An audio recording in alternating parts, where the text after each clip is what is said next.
Tout de suite, notre focus. Le 1er avril 2016, l'espoir renaissait en Birmanie avec l'arrivée au pouvoir du NLD, le parti de Aung San Suu Kyi.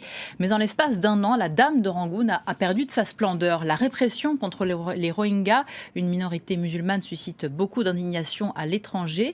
Mais on peut également reprocher aux nouvelles autorités des atteintes à la liberté d'expression. La loi 66D, qui punit la diffamation sur Internet, a conduit à l'incarcération de centaines de Birmans. Regardez le reportage de Clovis Casali et Charles Dupoisa.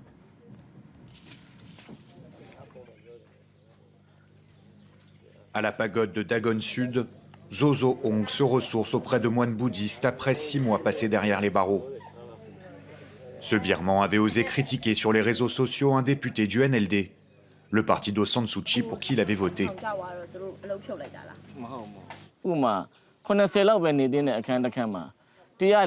On était 150 personnes dans une cellule faite pour en contenir 50. On était traités comme des animaux, comme des poulets dans une cage. Mais je n'ai aucun regret.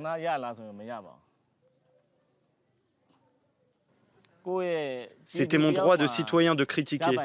Et ces politiques, eux, ont utilisé leur pouvoir pour m'attaquer. Si je dois le refaire, je le referai. Si je dois critiquer à nouveau, je n'hésiterai pas.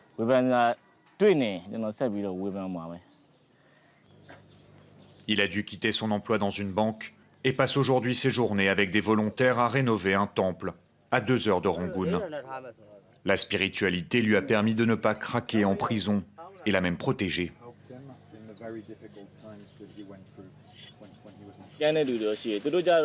Là-bas, les meurtriers, les criminels ne connaissent que la violence. Mais ils me voyaient pratiquer tout le temps. Donc ils me respectaient. Ils me laissaient tranquille.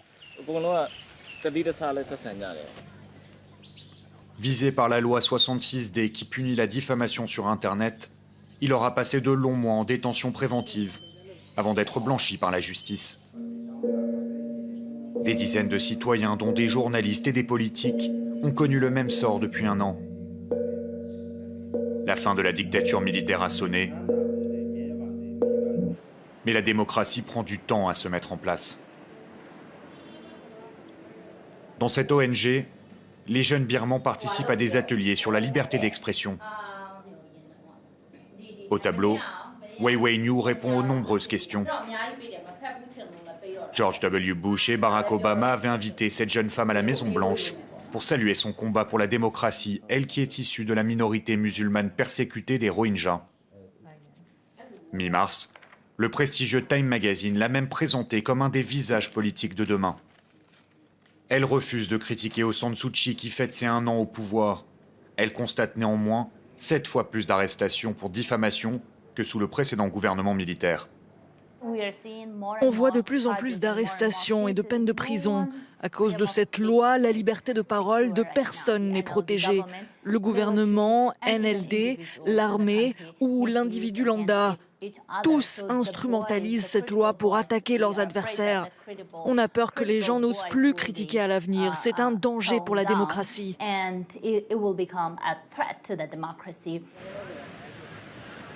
Une liberté d'expression qui serait en péril, alors même que la prix Nobel de la paix est aux commandes. De nombreux Birmans espéraient que la dame de Rangoon abrogerait cette loi 66D, et ils attendent toujours. Mong en a fait son combat. Sous la junte militaire, il a passé des mois derrière les barreaux pour un simple poème où il ironisait sur le chef de l'armée. Le gouvernement du NLD disait qu'il garantirait la liberté d'expression, mais une fois au pouvoir, ils ont changé. Maintenant, ils veulent juste se protéger des critiques sur Internet. C'est pour ça qu'ils refusent d'abroger cette loi. C'est terrible.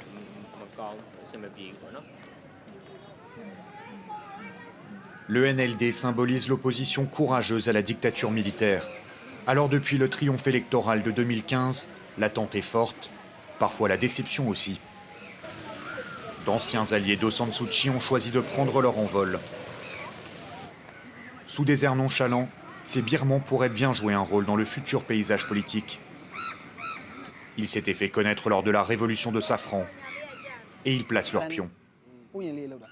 Avec leurs aînés de la révolte étudiante de 1988, ces activistes préparent un nouveau mouvement, car ils pensent que personne n'ose contredire la dame de Rangoon.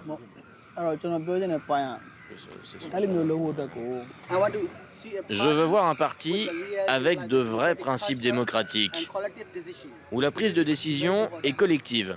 C'est primordial. Je crois qu'au NLD, Aung San Suu Kyi est trop puissante. Devant un tribunal de Rangoon, Mong, le poète militant, réconforte la femme d'un politicien qui passe en jugement pour avoir critiqué le chef de l'armée dans sa répression des Rohingyas. Cette loi doit être amendée. Mon procès n'est pas juste. Le verdict tombe. 6 mois ferme. Sa famille est presque soulagée. Elle craignait une peine encore plus lourde.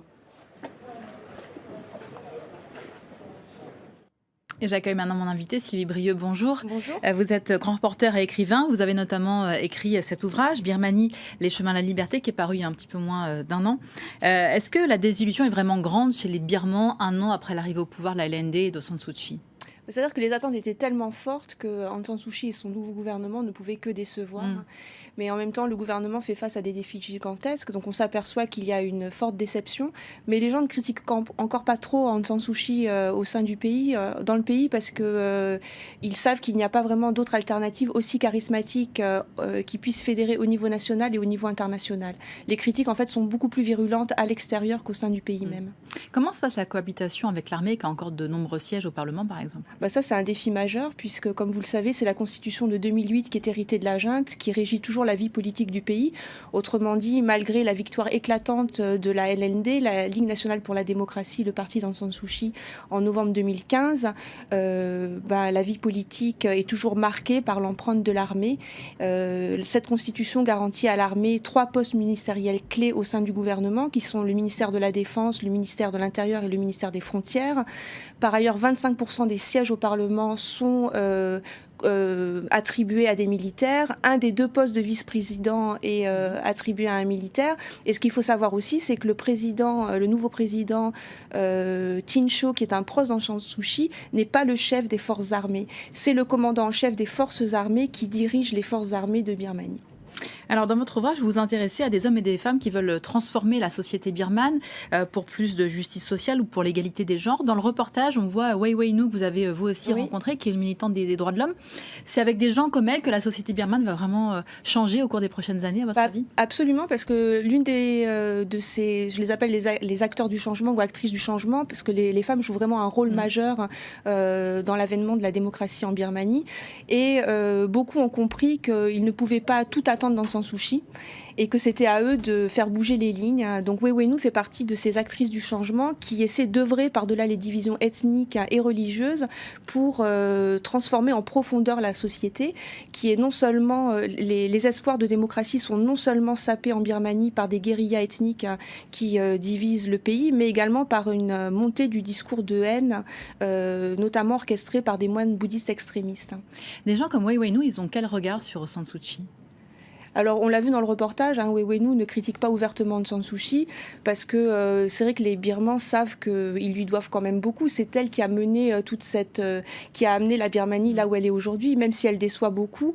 Donc, les critiques ne sont pas ouvertes. Le regard qu'elle porte, Wei Wei-nu est issue de cette minorité ethnique persécutée et apatride, dont l'ONU dit qu'elle est quand même l'une des plus persécutées au monde. Et elle aimerait qu'Aung San Suu Kyi se prononce contre les massacres qui sont perpétués contre son peuple, mais elle sait aussi que la situation est délicate et que la moindre parole, le choix de la rhétorique est très important en Birmanie, et que la moindre parole peut contribuer à alimenter un brasier de haine exacerbée et d'antagonisme religieux instrumentalisé. Justement, vu d'ici, on ne comprend pas pourquoi Aung San Suu Kyi, par exemple, ne s'exprime pas sur le sort des Rohingyas. On a fait plein de reportages ici à France 24 sur ce qui se passe en ce moment dans ces régions où les médias n'ont pas le droit d'aller. C'est vrai que pour nous, ça nous choque vu d'ici.